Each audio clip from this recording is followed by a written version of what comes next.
नमस्कार. आज दिनांक 10 एप्रिल. जगभरात आणि मुख्यत्वे भारतात या दिवशी घडलेल्या महत्त्वपूर्ण घडामोडींचा आढावा घेऊया आजच्या भागात. मी रुपाली गोवंडे आणि तुम्ही बघताय उत्तम मराठी दिनविशेष. 10 एप्रिल 1875 रोजी स्वामी दयानंद सरस्वती यांनी मुंबईत आर्य समाजाची स्थापना केली. आर्य समाजाच्या स्थापनेचं उद्दिष्ट वैदिक धर्माची पुनर्स्थापना करून जातीय अडथळे तोडून संपूर्ण हिंदू समाजाला एकत्र आणणं हे होतं.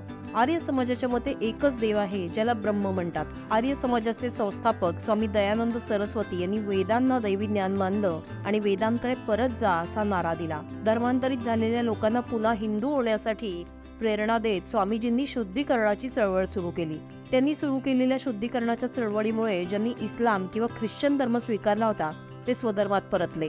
स्वामी दयानंद सरस्वती यांनी विधवा पुनर्विवाहाची चळवळ सुरू करून लोकांना जागृत केलं.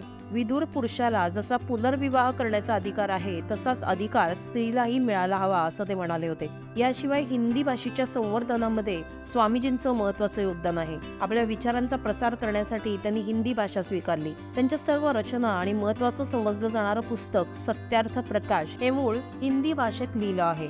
10 एप्रिल 1917 रोजी महात्मा गांधी यांच्या नेतृत्वाखाली स्वातंत्र्य चळवळीचा पहिला सत्याग्रह सुरू झाला. हा चंपारण सत्याग्रह म्हणून ओळखला जातो.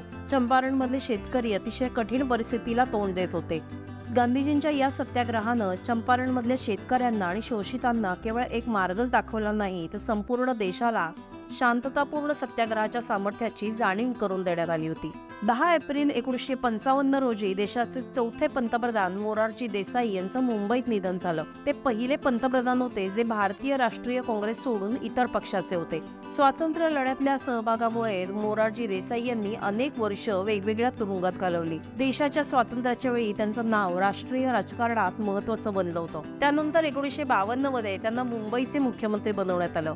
1967 मध्ये इंदिरा गांधी पंतप्रधान झाल्या तेव्हा मोरारजी देसाई यांना उपपंतप्रधान आणि गृहमंत्री करण्यात आलं होतं. मात्र नंतर इंदिराजींशी असलेल्या वैचारिक मतभेदामुळे मोरारजी देसाई हे काँग्रेस सोडून जनता पक्षात गेले. 1977 मध्ये आणीबाणी संपल्यानंतर मोरारजी देसाई यांनी 24 मार्च 1977 रोजी पंतप्रधान म्हणून शपथ घेतली आणि 28 जुलै 1979 पर्यंत पंतप्रधान पद भूषवलं. 10 एप्रिल 1982 रोजी देशातला पहिला बहुउद्देशीय उपग्रह INSAT-1A हा प्रक्षेपित करण्यात आला. ही देशातली पहिली दूरसंचार उपग्रह प्रणाली होती, जी फोर्ड एरोस्पेस या कंपनीने बनवली होती आणि भारतीय अंतराळ संशोधन संस्थेतर्फे चालवली जात होती. INSAT-1A च्या दूरसंचार पॅकेजमध्ये दुहेरी कार्य होती. हे देशाच्या दुर्गम भागात लांब पल्ल्याच्या टेलिफोन सर्किट्स आणि थेट रेडिओ किंवा दूरदर्शनचं प्रसारण करू शकत होते. यामध्ये एकूण 12 ट्रान्सपॉन्डर बसवण्यात आले होते जे वेगवेगळ्या फ्रिक्वेन्सीवर काम करत होते, जेणेकरून दुर्गम भागात संवाद साधणे आणि दूरदर्शन कार्यक्रमाचं प्रसारण करणं सोपं झालं. ग्रामीण भागात दूरचित्रवाणी आणि रेडिओ कार्यक्रम पुरवण्याबरोबरच आपत्तीचा इशारा देण्यासाठीही ट्रान्सपॉन्डर बसवण्यात आले होते. मात्र सततच्या समस्यांमुळे सॅटेलाइट ट्रान्सपॉन्डर हे जास्त गरम झाले आणि निकामी झाले. 4 सप्टेंबर 1982 रोजी उपग्रहाचा ट्रॅकिंग सेन्सरही निष्क्रिय करण्यात आला. इस्रोच्या सांगण्यानुसार INSAT-1A सप्टेंबर 1983 मध्ये बंद करण्यात आला. 10 एप्रिल 1912 रोजी टायटॅनिक हे जगातलं सर्वात मोठं जहाज आपल्या पहिल्या आणि शेवटच्या प्रवासाला निघालं होतं. हे जहाज ब्रिटनमधल्या साऊथहॅम्प्टन बंदरातून 10 एप्रिल रोजी न्यूयॉर्कच्या प्रवासासाठी निघालं. मात्र 4 दिवसानंतर म्हणजे 14 एप्रिल 1912 रोजी उत्तर अटलांटिक महासागर समुद्रात हिमखंडाशी आदळल्यानंतर हे महाकाय जहाज समुद्रात बुडालं.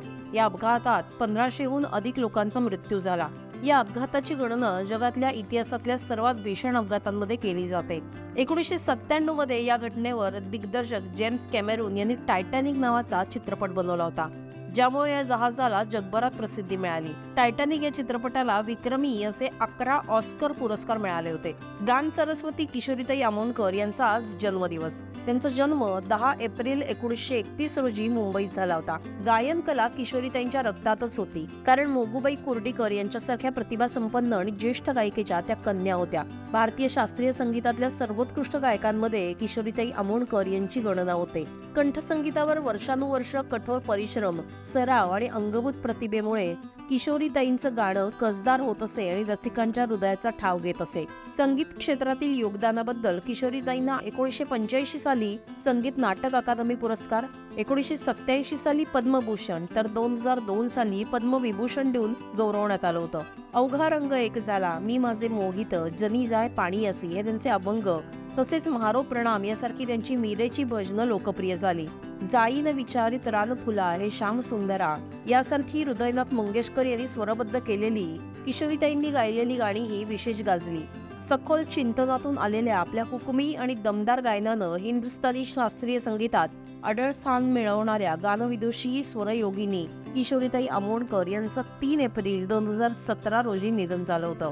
भिवू नकोस मी तुझ्या पाठीशी आहे अशा शब्दात भक्तांना विश्वास देणारे अक्कलकोटचे श्री स्वामी समर्थ यांचा प्रगट दिन तिथीप्रमाणे चैत्र शुद्ध द्वितीया अर्थात आज साजरा केला जात आहे. श्रीपाद वल्लभ आणि नृसिंह सरस्वती यांच्यानंतर भगवान श्री दत्तात्रेयांचे ते तिसरे पूर्ण अवतार आहेत. गाणगापूरचे श्री नृसिंह सरस्वती हेच नंतर स्वामी समर्थांच्या रूपाने प्रकट झाले असंही सांगितलं जातं. श्रीशैलम जवळच्या कर्दळी वनात ते प्रकट झाले. तिथून त्यांनी भारतभर भ्रमण केलं. अक्कलकोट इथे स्वामी महाराज प्रथम आले आणि ते खंडोबाच्या देवळातल्या कट्ट्यावर स्थानापन्न झाले.